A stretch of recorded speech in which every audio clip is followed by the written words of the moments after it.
Isinailalim na sa inquest proceedings ang 14 anyos na child in conflict with the law o CICL kaugnay ng reklamong murder matapos ang insidente na pananaksak na ikinasawi ng isang 13 anyos na estudyante sa loob ng paaralan sa Las Piñas. Naisumite na ang kaso sa Office of the City Prosecutor ng Las Piñas at kasalukuyan na itong ine-evaluate. Ayon sa National Capital Region Police Office, stab wound sa dibdib ang ikinasawi ng biktima.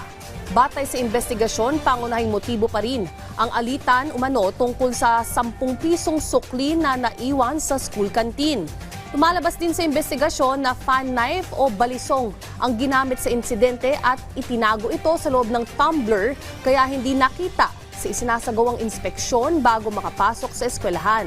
Dahil dito, paiigtingin pa ng mga otoridad ang screening procedure sa mga paaralan at maaaring ikonsidera ang paggamit ng metal detectors para maiwasan ang pagpasok ng mga ipinagbabawal na gamit. Na po sa lahat, ipinapaabot po ng NCRPO ang aming taus-pusong pakikiramay sa pamilya ng biktima.